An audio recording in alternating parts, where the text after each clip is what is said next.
Salam vatandaşlar. Türkmen halkım başımız sağ olsun. Biz 5 velayet, 5 doğan Levav'ın eğer o doğanların birinin canı ağıran vaktinde belki doğan garap oturup bilmez hiç kaçan. Onun canı ağrayandır. Nha düğünden beri saat 17:51'den son internet yapıldı. O saatlerden şu öğünde bulan adamlar o saatten son köp adam öğünde oluyor. O patlama ne için oldu? Ne hili oldu? Kim verecek bunun cevabını? Yazın ayı, kışın ayı der. O havalar ısı, güney kölgede 47 gradus sıcağı görkez otur şu mahal. Yine bizim o doğal gaz geçirilen öylerin aşağındaki turbalarımız, elektrik kablolar, bu sıcaklara çıdap biliyor mu? Bir gidip spesialne şu bir zat şu kablonu ya da şu doğal gazın turbasını yarmadığı belli. Hani bizim devletimiz, hani bizim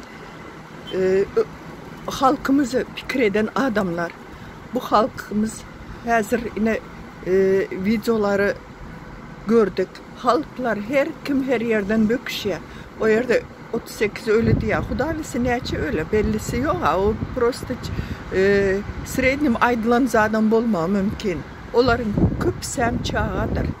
Çağılar öyle.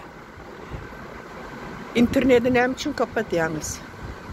Ne için interneti açanız yok? İnternetin pulu tölen ya. Bu dünyanın pulunu alıyorsunuz. Her sefer şey diyorsunuz. Geçen sefer şu nemeden vaktinde, kasırga bolan vaktinde bir şey ettiniz. Neçe gün başsın. Bir aya yakın vakt interneti açanız yok. Neme dışarı yurtta hazır Türkmenistan içinden kendi halk var. Onlar çağalarından haber almaya, öğünden haber almaya hakkı yok mu? Açın interneti. Açın interneti. Sonra o hakim sumak aşavattan getirilip koyulan. Oturtma koyulan. Pul verip gelen. Sen halk barada fikir etmeli. Sen halkın önünde hazır gürrün vermeli. Rapor vermeli. Sen halkın arkasından pul alayan. Halka aytmalı, düşündürmeli. Şu acısı olan halkın yanında durmalı. Yöne siz kaçıyorsunuz. Sebep götünüzde bokunuz var sizin. Haramzadalar.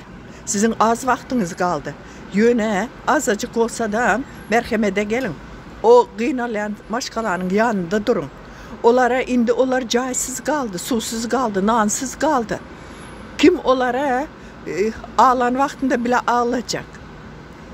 Siz hazır şu gece gündüzde şu halkın yanında durma. Son siz bir karan teze Türkmenistan olan vaktinde sizin gününüze kim ağlar? Aziz halkım, izinizde ne haber alıp bilen olsanız paylaşın. Sizden hayiş. Bize alıp bilemiz yok izimizdekilerden haber. Gagarin mikrorayon uzakta değil. Levav'ın içinde Lüboy mikrorayona yakındır. Şu 3 taraftakiler eğer bir zat bilen olsa hiç olmazsa SMS falan koy verin.